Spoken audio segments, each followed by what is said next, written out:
Hi everybody, this is Ben. I guess I'm going to walk you through some of the social media and other websites, forums that I use. Although I honestly don't use any one particular thing every day except I guess Facebook. Um, so I guess I can start there. I definitely um, use Facebook mainly to see what's going on with my friends and um, family, and let's see, here's my page. Um, Recently, I'm not sure when Facebook introduced it, but the trending news feed right here is something that I find useful. Although, um, like Facebook in general, I do find that I have information overload for sure. There's just so much going on. You can. Um, Oops, my computer is frozen. Um, Sorry about that. So yeah, I mean, there's just every, everybody uses Facebook. Everyone knows there's constantly friends, family posting, whether it's things that are relevant to the world, like stuff about um, current events and controversial issues, um, or puppy videos. But I do find that since there's a lot of news, and I can get the New York Times through Facebook right here. It makes it easy to not leave Facebook and get a lot of um, what I want. And my biggest problem with it is that I can just spend way too long using it. And I know in the past I definitely used it more, but as I've gotten older, I just have probably spent less time online, um, and it's less of a um, something that I spend a serious amount of time on, and I'm happy with that. So, what else do I use? I use email for sort of more serious communication, and then I do like long form journalism a lot. So whether it's online or let's see, is this it? The Atlantic. Um, I used to get a paper prescription, which I could supplement with the website because there's some content on the website that wouldn't be um, in the magazine. But yeah, I guess I do enjoy old school actual paper. Man, I'm having some technical issues. This isn't loading. Okay, here we go. Um, so I feel like the Atlantic for me and some other, I don't know, Yorker, New Republic, they keep up with current events, um, and they have just articles that span the gamut of everything from sports to politics to travel. But the articles are just very smart. Um, they've, you know, kept up with the times in terms of watch videos, and they take advantage of being online, graphics. But the articles and the articles are shorter on the website. Let's see, let's open one up. Than in the magazine, or at least some of them are. Okay, the next president. Let's see how short this one is. Or nope, this is one of the longer ones. But that is something I like about it, which doesn't, I suppose, um, reflect sort of our lack of attention spans.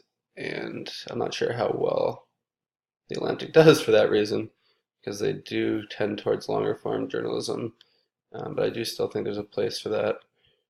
Um, let's see. I mean, they have articles that are just a couple paragraphs. Um, but what else do I use daily?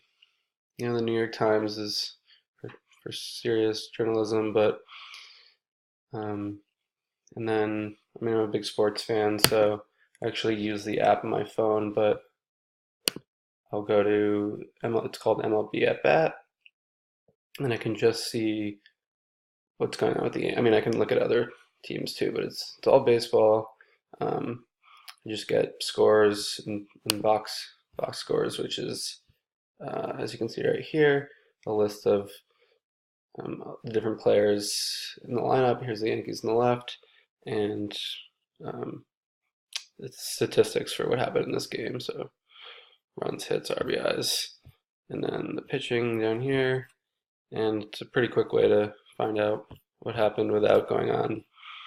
I mean, this you can see all of the MLB, but if I go on ESPN, I'm going to get distracted by other things that are going on in sports, and I definitely know that I will be distracted. And as we learned this week, you know, we don't have time for all the information that's coming at us. I've also really sort of been impressed but frustrated by, I guess, what's called clickbait.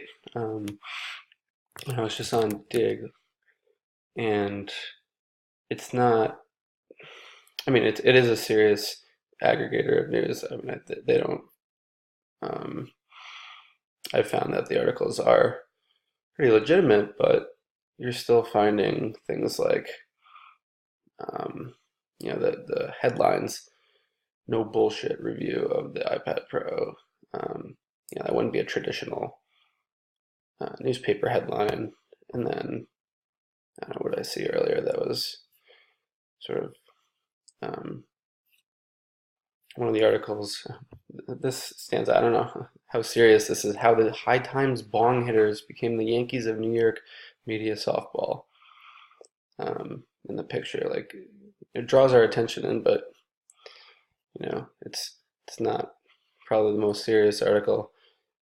So they combine that with you know, some more serious stuff. Seth Meyers goes day drinking with his mom. You know, that sounds interesting, but do I really need that? Um, Probably not. So I don't know. It's definitely fun, but I, you know, I mean, so for this class, and I'm also taking social media techniques. I think I'm going to start trying to use social media more, whether it's LinkedIn, Twitter. I had a blog for a little while, so I should start using that again. But I'm just not always online, you know, every day. So yeah, that's pretty much what I use the internet for. I definitely, nobody, not sure if anyone mentioned this, but Amazon, sort of sad, but I can buy anything there, and I've found that it's often cheap, good stuff.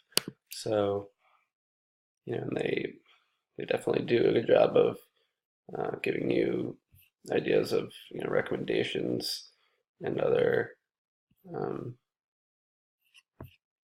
you know, they push information at you as opposed to, maybe that's why my computer's slow.